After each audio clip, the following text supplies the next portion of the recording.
flat entrance going in this way and also this way. It's all on one level here, so that if you are pushing somebody on wheels or have difficulty with steps, it's all on the flat. There's designed to be flexibility in the sanctuary area, that the person in charge, it might be me or it might be somebody else, is allowed, can have services as we perhaps do at Liquid Church, so that people don't have to climb any steps, or we can still use the communion table at the top there. The idea is to have furniture in the choir area which is comfortable and easy to use for the choir, but at the same time can be turned around, so that becomes an intimate place for services of 12 or 15 people, something like that. There was a lot of debate about what level that should be at, both with the choir. We had a long meeting with the choir and modelled it with them, and also with Contact, and it was decided to keep a slightly lower level so you still can kneel at the communion step. All of that was thought through, and has been but that was about 3 years ago, so not everybody was here then. It's nice when new people join, but we have to explain it all again.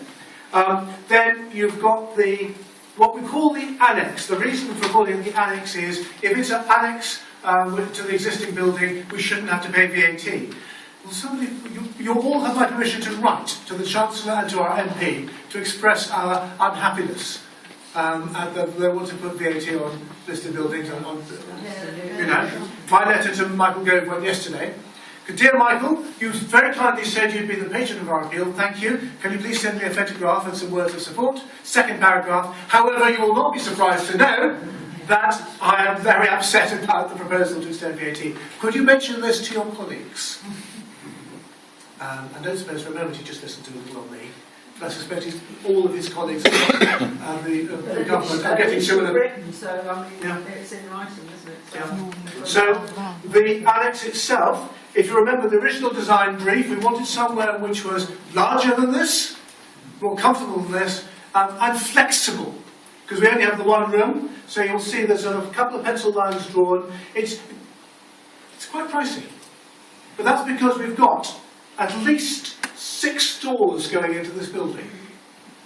Right? So and each of those doors costs money when you think about it, and they're quite nice doors. So if you're just having a little committee meeting and you have one area, you have a door from the outside or a door from the church. That's two. We'll go through this in not more detail on another occasion, but just to say that this has been thought through and planned. You will have read about the amazing thing which happened at St Albans, St Albans, 4.1 million.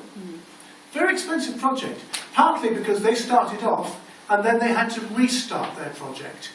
They had a model early on, before the plans were agreed, which they ended up having to throw away, because they built something completely different in the end. And what we tried to do is consult widely, incrementally build a project which would work. There's been a few hardships along the way, and this is as far as we've got. Planning permission is marvellous, and it just sailed through. Probably we could thank lawmakers for that.